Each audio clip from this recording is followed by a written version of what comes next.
Good morning. My name is Dr. Irene Brown-Crowder. I want to welcome you to the 2013 World Dairy Expo. Today's seminar is Best Management of Transition Cows. It's sponsored by Qualitech. The speaker today is Dr. Robert Van Saun, professor and extension veterinarian at Penn State University. Van Saun is a professor and extension veterinarian in the Department of Veterinary and Biomedical Sciences at Penn State University. He received his veterinarian degree and completed his master's degree in residency training at Michigan State University and a PhD degree in ruminant nutrition at Cornell University. He was in private practice in New York and Michigan and an ambulatory clinician at the College of Veterinary Medicine at Oregon State University. His research and extension programs focus on integration of nutrition, animal health, and productivity, and emphasize the critical role of pregnancy nutrition on animal performance.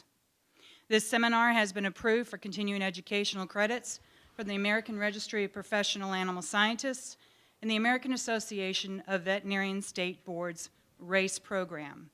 Forms are available in the back if you are interested in RACE credits. I would like to ask everyone to please silence your cell phones at this time. Dr. Van Saun. All right, thank you, Irene. Thank you very much. Thank you to Qualitech for sponsoring this program, and I'm glad to see everybody's still here for the last day of the Expo, probably the rain. It's been a bit of a whirlwind. I just got back from England about a day or so ago, working at the Grassland Institute, and do a fair amount of work over in Eastern Europe. And I'll show you some of that work, kind of putting all the pieces together. My talk today is on best management of the transition cow. Obviously, a very important topic. I'll say right now, I really don't have a simple single formula for you. So hopefully you're not all going to stand up and walk away. This is really a challenging scenario, but I want to try and impose perspectives that say, we have many opportunities. There are many different ways that we can have successful transition programs. So what I want to try and do is give you a little bit of a historical perspective on how we've come to better understand the transition cow, then try and highlight sort of the best ways, some of the things that have been successful, and then finally, what are really the key factors that you can take home and start to think about as you look at your transition cow program. So, the simple way to approach this, as I said, is I could say, what is the best management program? And my simple answer is just whatever works best on your farm, and just call it quits at that, and you can all go have lunch. But the problem is we do want to remember you're here to learn some things, but I emphasize, do not fix things that are not broken. Right? So we always got to remember, remember what things are either broke or not broke, and let's not try and mess things up further. So the big question then is, how do we define when things are broken? And this is a situation. I was called to a farm in Pennsylvania just a month or so ago as part of my field investigation work at Penn State. And the complaint was high transition cow problems, lots of challenges with milk production and animal health. So in conversing with the producer and trying to find out, where we are going to head with this, I asked them, what goes on with your fresh cows? You've told me that you have problems with fresh cows. And this is his exact answer to me. These are the outcomes, the 5 outcomes of fresh cows on my farm. They die. They have fresh cow mastitis. They retain the placenta. They have non-treatable ketosis. He keeps treating, and finally either they get shipped off or they do survive. Or they have respiratory disease and high fevers, which is really what he was concerned about. Now notice, none of those 5 say what? They survived the milk. And that's borne out. This is the actual data from this farm. They lost 89 cows in the last 12 months. And this is only a 99 cow farm. And the typical metric when we look at transition cow problems is we look at cow losses, the turnover rate in the first 60 days, because those are usually the thing that drives, or the reflection of transition success. And so when you look at these numbers here, he lost 38% of his herd in the first 60 days over the last 12 months. Now, everybody's sitting there going, oh my God, there's no way this guy survived. Well, we did. We got this going. But this is really how serious transition cow problems can get to be. Now, what do you think of this? These are dry cows. This is from that farm. They were out on pasture. There was no groups. There was not a lot of pen changes. There was not a lot of the more serious things that we talked about. But what was the challenge? They had this big J-bunk filled with corn silage and corn, and the cows did what? Cows are like kids. They eat candy. They love to eat the sweets. And those girls tanked up on this. And that was a huge issue. High energy intake, low protein intake, and this really set the stage for the problems that they had. So the transition challenge, as that case points out, is the transition from the pregnant, non-lactating state to the lactating state is often too disastrous of a situation. And this is what we've recognized in the last few years. In the 1980s, there's been a number of projects, research, and that's what I'm going to try and highlight, that looked at this issue and have tried to identify what's the underpinning issues related to transition cow success. And as you can see from this diagram, it's quite complex. And the other thing is many diseases begat another disease. So all the diseases are interrelated. So just because you get one doesn't mean you're not going to get other diseases. And this is one of the big challenges that we see with the transition period. So how do we control this? How do we minimize the negative impact? And of course, the economic strain is just tremendous because we're losing milk, as I'm going to show you later on. We lose milk components. We have treatment costs. We have the death and involuntary culls at an early time when those cows are most productive. So that's really a hit on top of ultimately impaired reproductive performance. The challenge is as we've done a few surveys, including one that I did in Pennsylvania, over 50% of all calving cows have one or more disease problems. That's horrific. We need to get better. And even in my Pennsylvania survey, my average was 53% of cows having problems after calving. But the farms, when I looked at that as a prevalence rate by farm, it was as low as 10% and as high as 80%. So again, huge variation showing the real challenges we have in managing this dry cow program. And so let's historically look at what we've done. When I first came out and practiced in the very early 1980s, I was up in a place, northern New York State. This is a picture from one of my farms there. And the way we managed dry cows at that time was basically by benign neglect. They weren't lactating anymore. They weren't making any money. We've changed that perspective now, but 30 years ago, dry cow was on vacation. It was put in the back 40. They went out in the back 40. And I, of course, was the lucky one as the veterinarian that would come out. These cows, as they would calve, of course, they would migrate to the creek and try and drown themselves. They'd get milk fever and couldn't control, and that was, we'd have to drag them out of there and figure out what to do with them. In many of my farms, we had no separation. They just took the dry cows and put them into the low production group.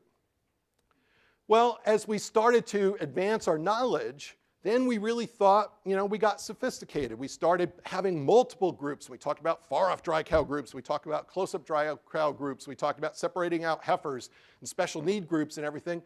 And it still blew up in our face. And now we're getting so frustrated with this thing, we're talking about, let's just try and limit it. Let's not have the serious problems and limit, or let's get rid of it altogether. I mean, this shows and these last 2 points are things that have come out recently. That's the frustration over 30 years of dealing with transition cows. So this quote from a review paper by Goff and Horst, I think states the first progression of how we try to approach transition cows. It states, the well-being and profitability of the cow could be greatly enhanced by understanding those factors that account for the high disease incidence in periparturient cows. So in other words, if we understand what causes the disease, maybe that's the solution to improving our transition challenge. So the way I look at it, any disease, being a veterinarian, we always have what we call the triad of disease, and I call this the triad of transition, where you have management factors, nutritional factors, and environmental factors that the cow interacts with. And so what's the cause of the underlying problems? And of course, from the research perspective, we started out with nutrition. We wanted to look at what factors in nutrition are influencing the pathogenesis or the disease process of transition. And so, of course, the first disease that we tried to tackle was hypocalcemia. Hypocalcemia was recognized in the early 1900s and even before, but we originally thought in the 1930s, we thought it was due to glucose deficiency. So that shows you how little we knew about this disease process. Hypocalcemia is an important disease in current management because it's what we call a gateway disease. It's a disease that really sets the stage for more problems, that we see increased retained placenta, metritis, left displaced abomasum, and subclinical and clinical ketosis due to hypocalcemia. We see problems with muscle weakness, we see failure of the immune response, all due to this issue of hypocalcemia.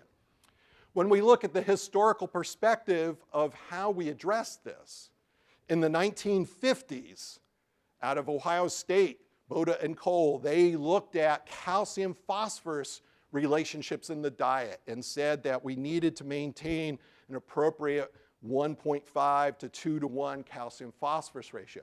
That wasn't completely successful. In the 1960s, we saw some research suggesting if we feed very low calcium diets, we can improve milk fever prevalence rates. And then in the later 60s and early 70s, we discovered how vitamin D worked. And so we started looking at, can we give vitamin D or inject vitamin D or do something with vitamin D to improve milk fever? And we end up killing a lot of cows because vitamin D is quite intoxicating. Then in the 1970s, there was some landmark research out of the University of Pennsylvania that showed how calcium metabolism worked and how the bone needed to be sensitized to mobilizing calcium to minimize the disease process. And that ultimately led to what we now call dietary cation-anion difference approaches, or DCAT approaches. In the 1980s, the early 80s, Elliot Block wrote a paper that looked at how we can manipulate acid-base balance in the cow, and that seemed to have preventative impacts on milk fever. And so this has sort of been the stalwart part of research that we can claim, at least, that we've helped improve milk fever. But I'm surprised, in talking to a number of consultants and looking at the many farms that I work with, I would say probably 25% of the farms use true DCAT. So it isn't, the final wherefore for calcium prevention or milk fever prevention.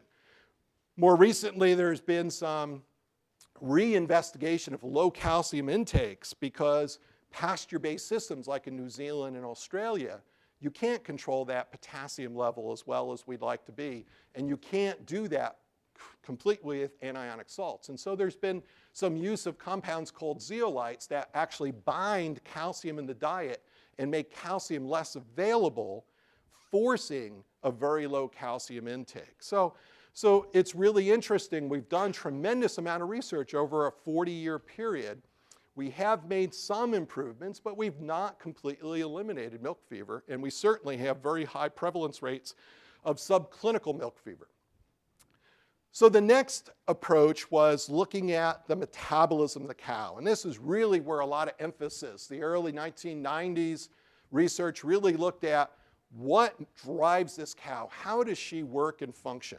There was a symposium, a landmark symposium in 1995 at the animal science meetings here in the US with 3 papers presented, one by Alan Bell from Cornell, one by Rick Rummer at the University of Wisconsin, and then by Rick Grant, who was at the University of Nebraska. And these 3 papers identified key underpinning issues of a transition cow. 1, related to metabolism, 2, the relationship between nutrition and disease, and 3, feed intake and feeding behaviors. If we look at Alan Bell's paper, this was probably what we would consider the seminal paper in understanding transition cows. He took some real data from a feeding trial at Cornell and using the Cornell model predicted the essential nutrient requirements to support late pregnancy. And so the 4 nutrients we're really interested in are glucose, amino acids, fatty acids, and calcium.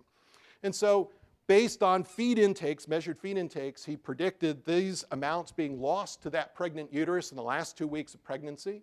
And then these cows were milking 65 pounds of 4% milk at 1 week post-calving. And this was the nutrient losses associated with the supporting lactation. And really the key issue here is we have these truly dynamic changes in outflow of nutrients from this cow at a period of what? When her intake is the lowest. And this is really the challenge. And so if she's not able to maintain this outflow of glucose and goes hypoglycemic, low blood glucose, she ends up with the disease ketosis. If she can't control the mobilization of body protein, then she may have immune failure. If she can't control the excessive mobilization of body fat, we see hepatic lipidosis. And if she can't control calcium mobilization, then we have the hypocalcemia situation that we described. And so we had sort of the underpinning issues of the metabolism and nutrient balance that's going on in the transition cow. But the key factor was intake, because we knew intake was low. So we focused on intake. And this is a classic, I would call a classic paper that came out of Rick Rummer's lab here at the University of Wisconsin, where they took cannulated cows and fed them identical diets in the prepartum period. But the cannulated cows, whatever feed was left, what they didn't eat, they stuffed back into the rumen. So they forced the cow to eat everything. And what they saw was the stuffed cows had better postpartum intake.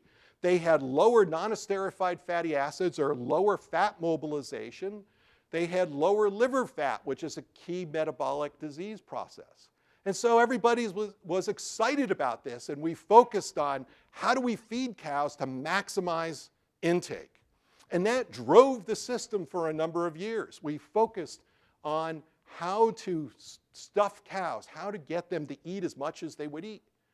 But retrospect, hindsight is always 20/20. When you go back and look at this data, they looked good at that 1 week postpartum, but their metabolic parameters were worse than these control cows at 2 weeks and 3 weeks postpartum. They had higher liver fats, and they had higher NEFAs.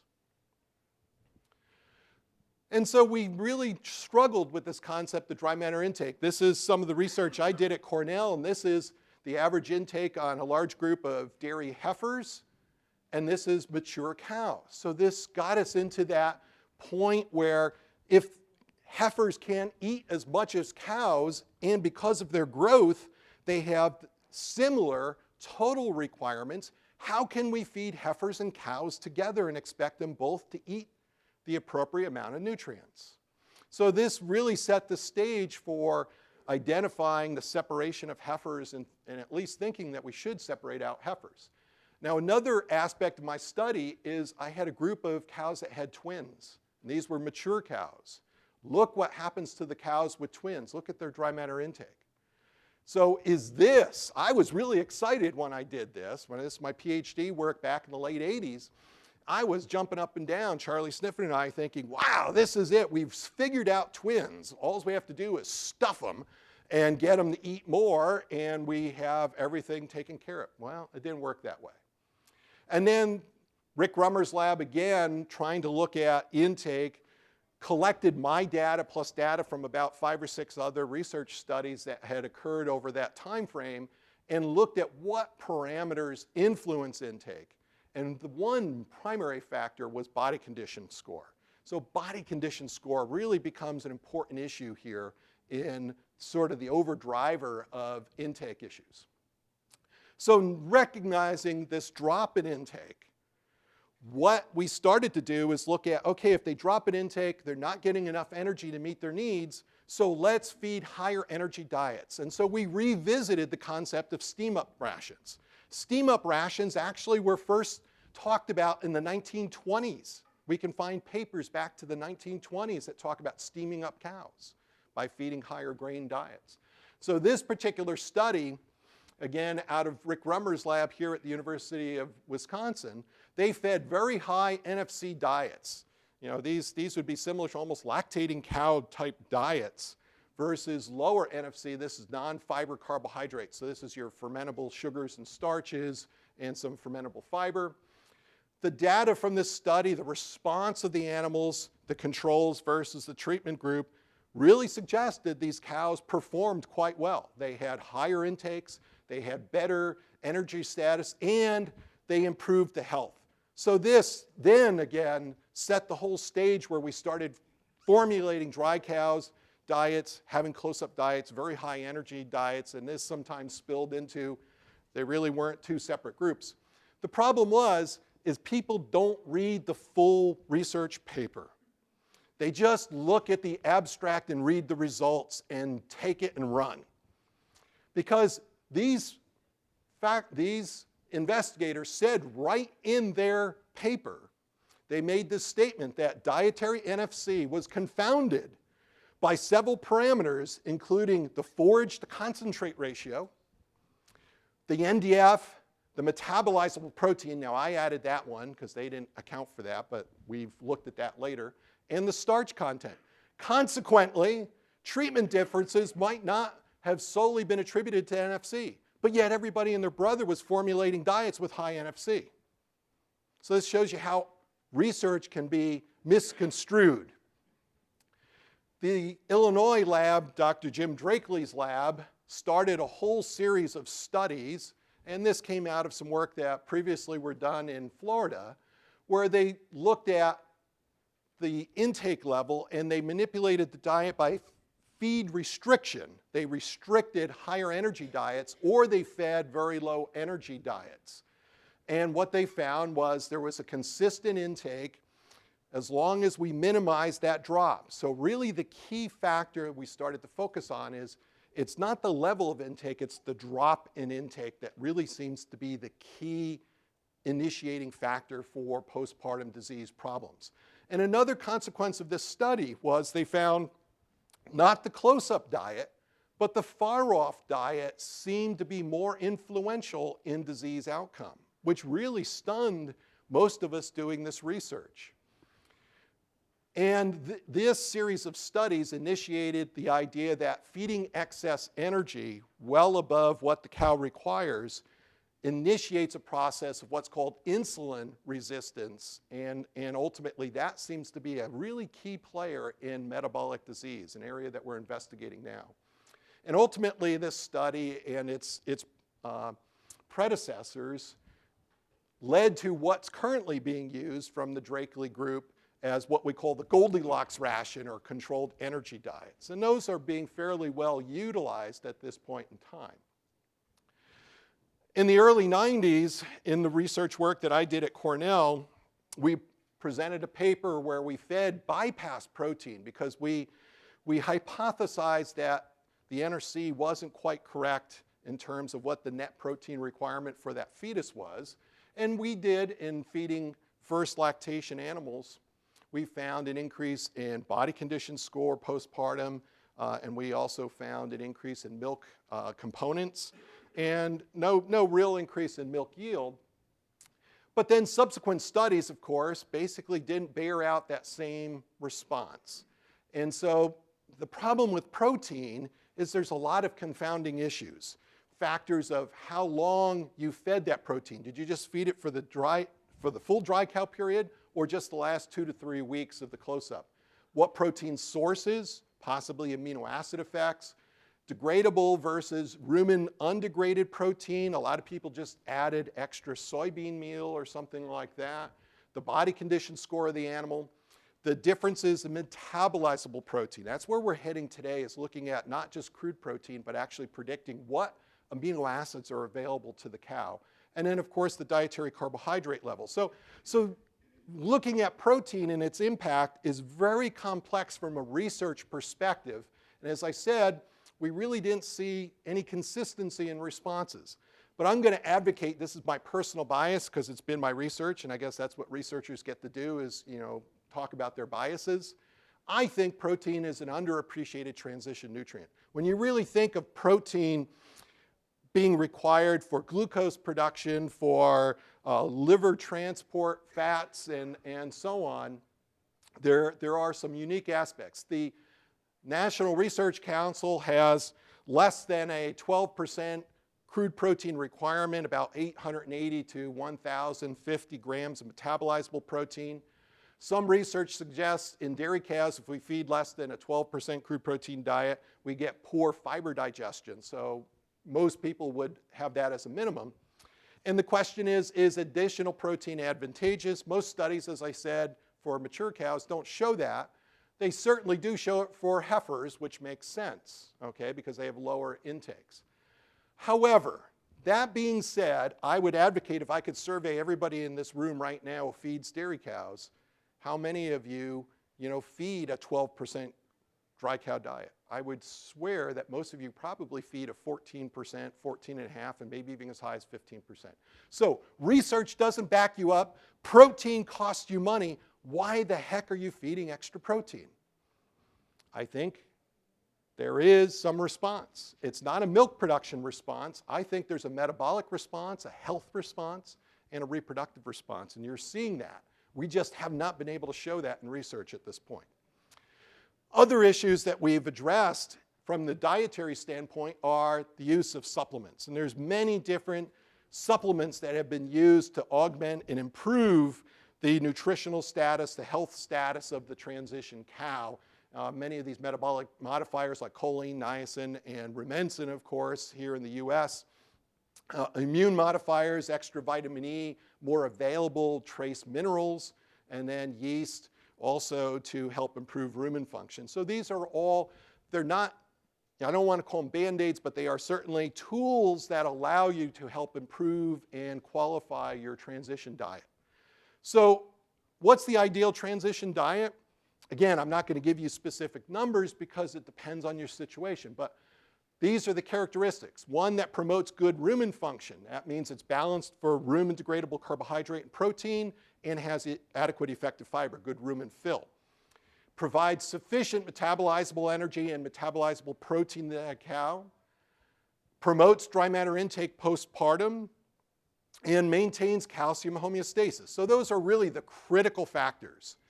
Additional factors include promoting a strong immune response, maybe adding some of these dietary supplements to help improve your metabolism or the risk of disease, decreasing risk of disease, allowing for adequate ingredient adaptation to the lactation period, and then finally to minimize variability. That's really our key issue, is variability of intake. When we look at, we always talk about average intakes. People brag about the average intakes of feed that they have in their dry cows, but they forget about those cows that are at the lower end of the normal bell curve.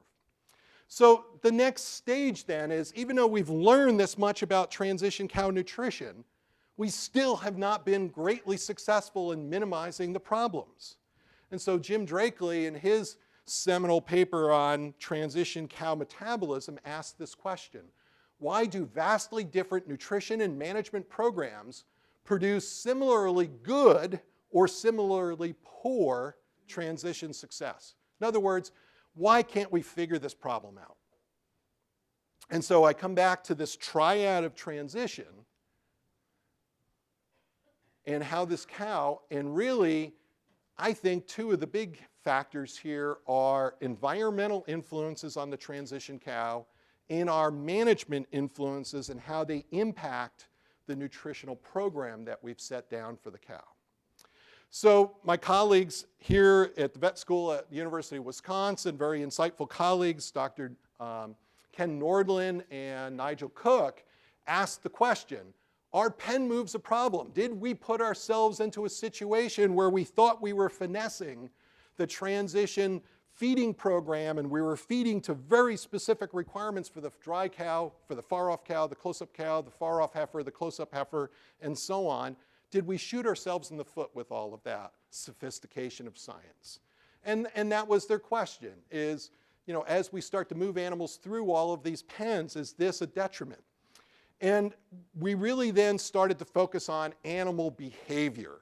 There's a group up at the University of British Columbia that's sort of been at the forefront of this research.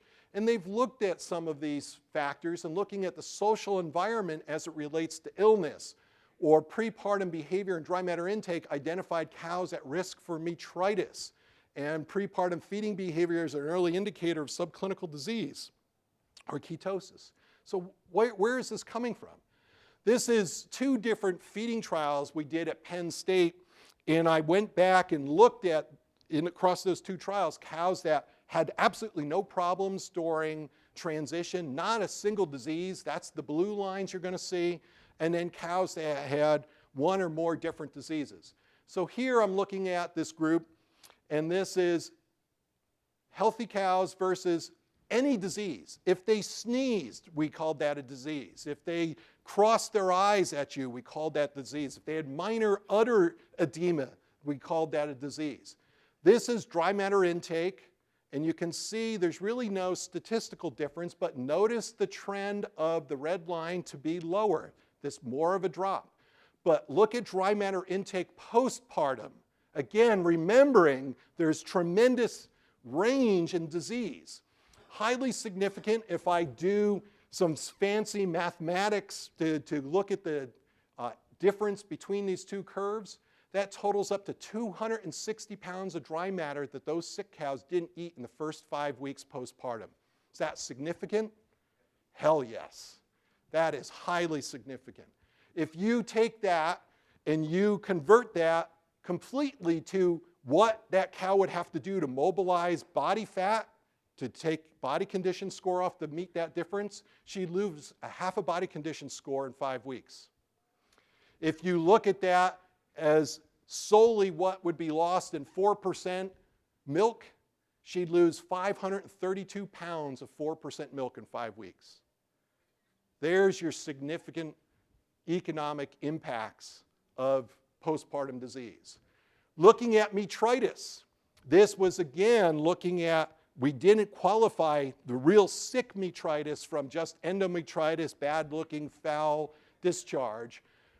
This time there was a significant weak by health interaction, and look, these girls that went on to have metritis dropped in dry matter intake.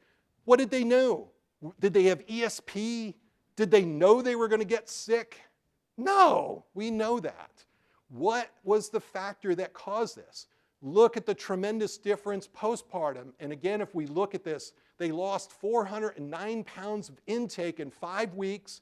That would be equivalent to losing almost 3/4 of a body condition score in 5 weeks, or they lost 840 pounds of milk production in those 5 weeks.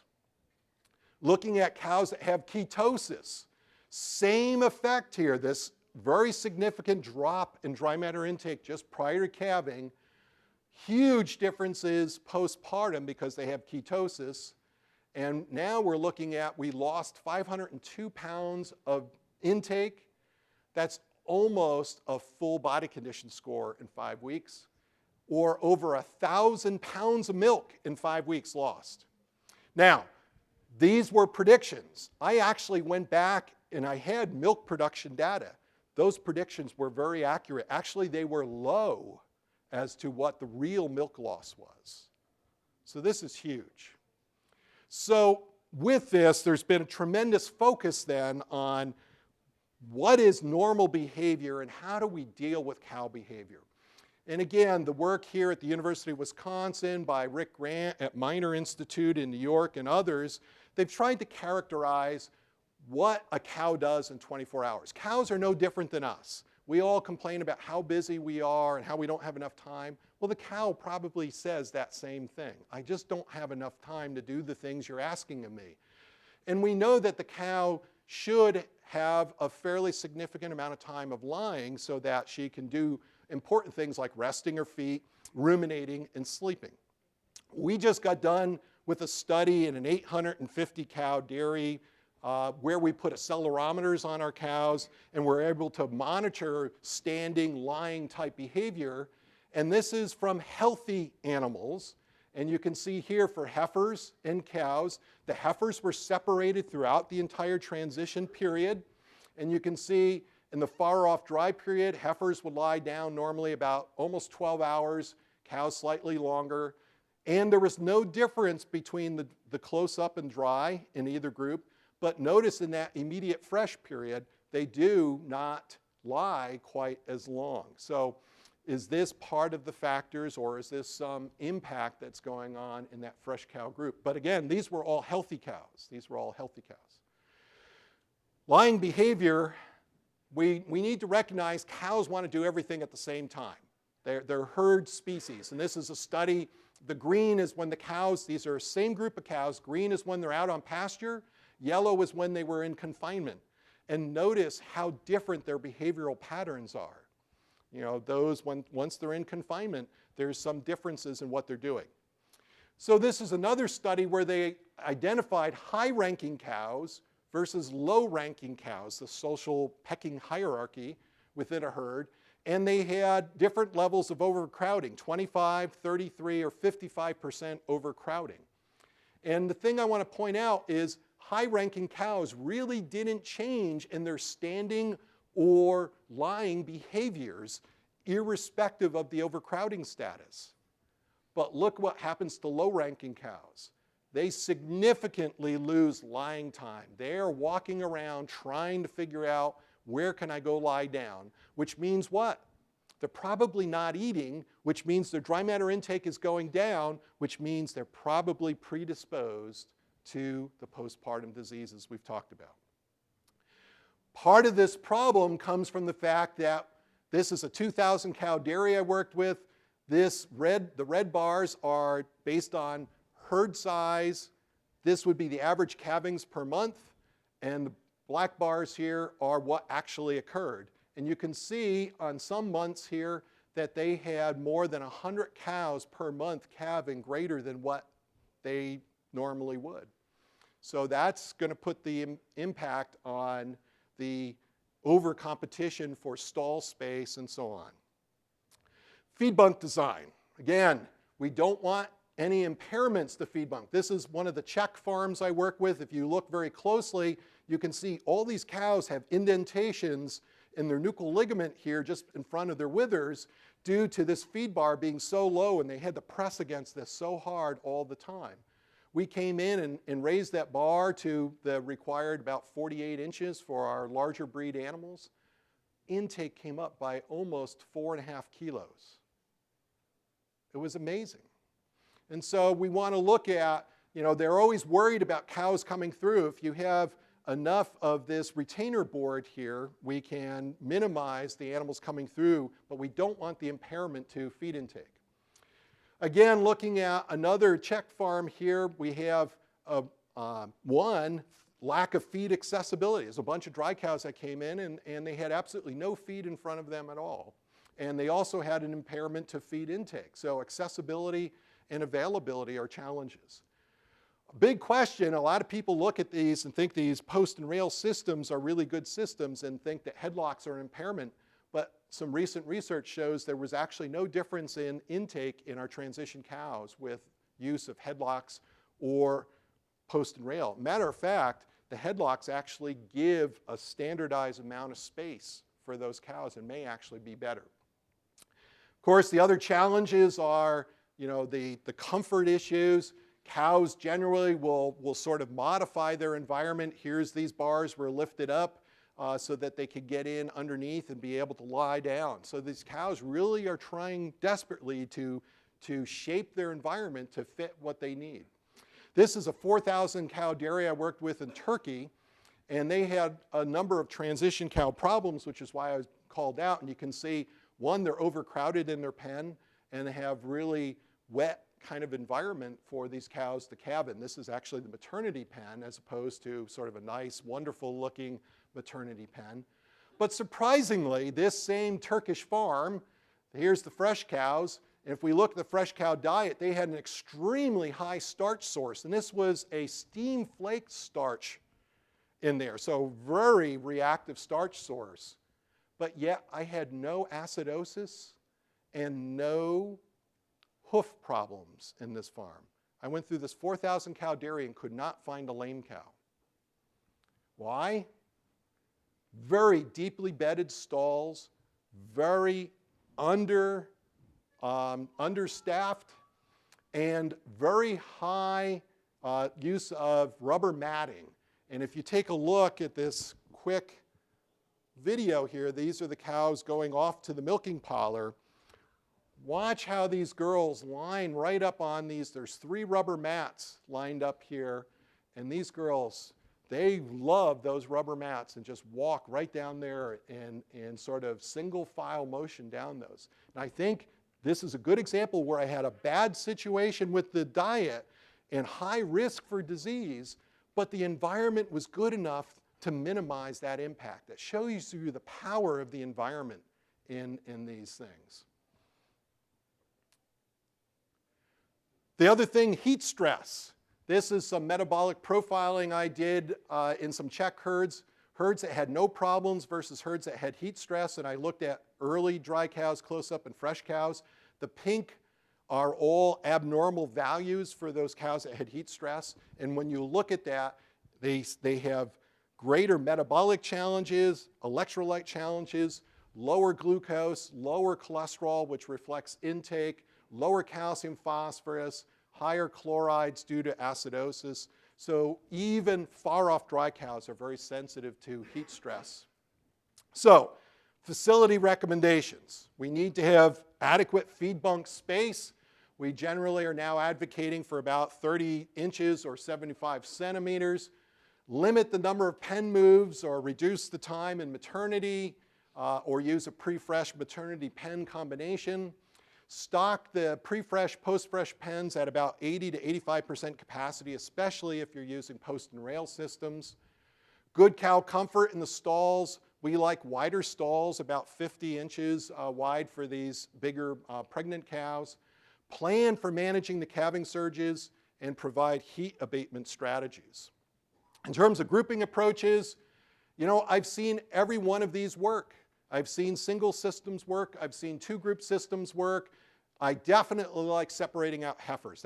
If I had to sort of titrate my responses, I would love to see heifers separated out first and then work from there. There's some new interest in these all-in, all-out, smaller subgroups and doing all-in, all-out. The research is mixed on those, generally positive, but they're not a panacea for no problems. So to finish up, we still haven't fixed all the transition cow problems. Future research should consider why it is that relationships between body condition, feed intake, and postpartum health and performance vary so widely amongst individual animals. And this is really a key factor, and I think body condition score and this insulin regulation is going to be key.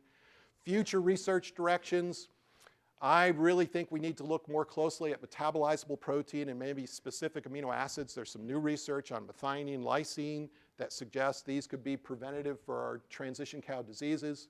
We want to look at the interrelationships between inflammatory disease and resistance, insulin resistance on metabolic performance.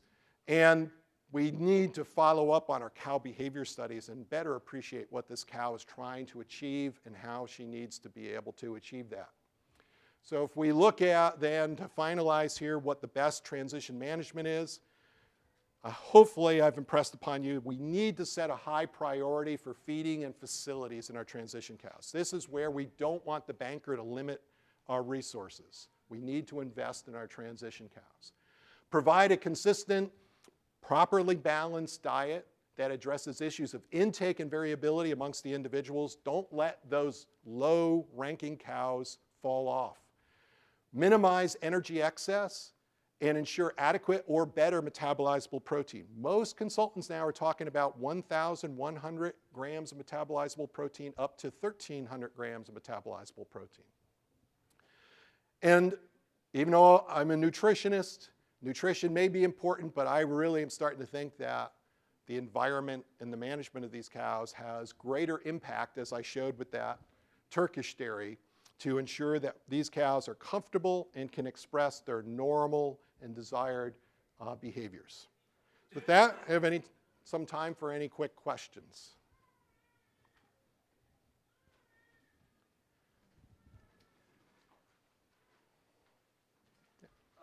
Sir, in this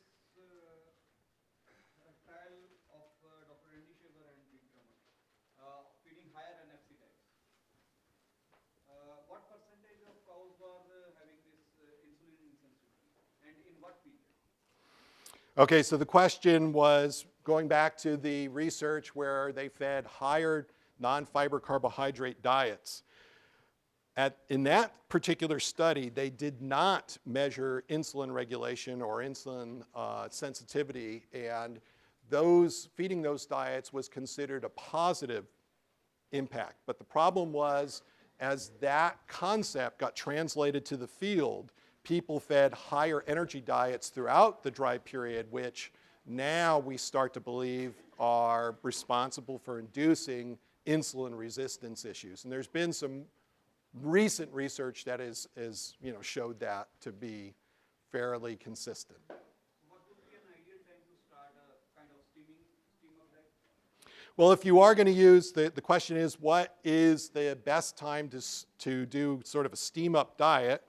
One, the controlled energy diet doesn't do any steaming up at all. But I have seen farms that have used controlled energy diets earlier and did a little bit of additional energy intake. And generally, we restrict that to about 3 weeks to try and capture just that 2-week period where feed intake really drops off. Yes? I've been talking to some folks this week, and the idea of a single group, maybe separating heifers and cows, but just a single dry group throughout, just to minimize the social problems and go that way. Any thoughts? Yeah, the question is, what about these single groups? And if you do separate out the heifers, that to me, that's the first important stage. But in the single groups, you're looking at, you don't want to be overfeeding energy. You could still, hopefully as you're grouping them fairly consistently with expected time of calving. And so then you could either feed a single controlled energy type diet or do a little bit of a steam up. I guess that depends on, the situation on the farm. But the positive aspect of the single group is you are minimizing the social changes and the stressors that may be involved in introducing new animals or moving to a new pen. Yeah? Could you speak a little bit on length of dry period, pros and cons, and by dairy? Yeah, the question is on the length of dry period, pros and cons, and also on the parity issue. The parity issue in terms of, heifers, how early do we want to bring them in? I would still think that at least 40 days to get them acclimated is where I usually target. In terms of total length of the dry period, I'm very uncomfortable going under 40 days. I prefer 45. I put as my last sort of level. I know research has looked at 30 days, but we always run the risk of animals calving early, and that has negative impacts on milk performance. So I'm in that 45 to 60 days max. I think you go much beyond 60 days, you're really losing some economic power there.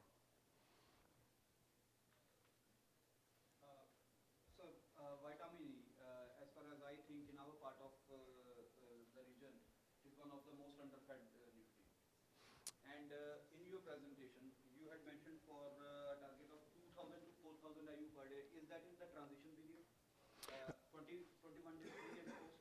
Yeah. Okay, so the question was relative to vitamin E and its use in transition cow diets. The National Research Council had quite low expectations for vitamin E in its earlier publication. In the 2001 publication, they bumped that up to 1,000 units per day based on some Ohio State data. Since that study, or since that publication in 2001, Ohio State had some other research that showed maybe higher values. And so when we have herds that are having challenges with mastitis, we generally will advocate that 2,000 to 4,000 to improve the vitamin E status and improve the immune response. And what should be a routine level for, say, mid-lactating, late, and far off? So vitamin E, the question was vitamin E levels for mid-lactation and late lactation. And far off. And far off. So the far off, again, I think 1,000 IUs is going to be more than adequate. And then during mid and late lactation, anywhere in that 500 to 1,000 units is going to be fine. And so just your thoughts on, I have just heard about this concept of pen movements, all in, all out. What do you say? Okay, the question was this new concept of using this all-in, all-out system. This is fairly new. There's been a couple research papers out that looked at this. Some have said the idea is you have more pens of dry cows and you have sort of a set group. You put a small group in to the pen and no more movement in, and that cohort moves through the rest of the dry period as they calve out, and you don't include any more. Again, depending on the size of the farm and the pens and making sure you have adequate floor space for all the animals, I think it's a good idea. It needs a little bit more research. Some of the research out has been very positive. Practical applications on farms I've seen have generally been fairly positive, but some other research has said really there really wasn't that big of a change or improvement.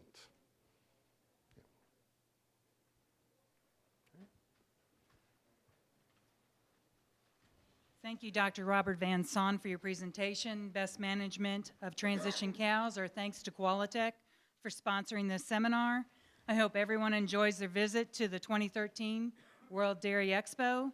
Please fill out the evaluation form and drop it at the back of the room as you leave. In addition, as a side note, these presentations are available at the World Dairy Expo website in the near future, so you can always come back and reference to this.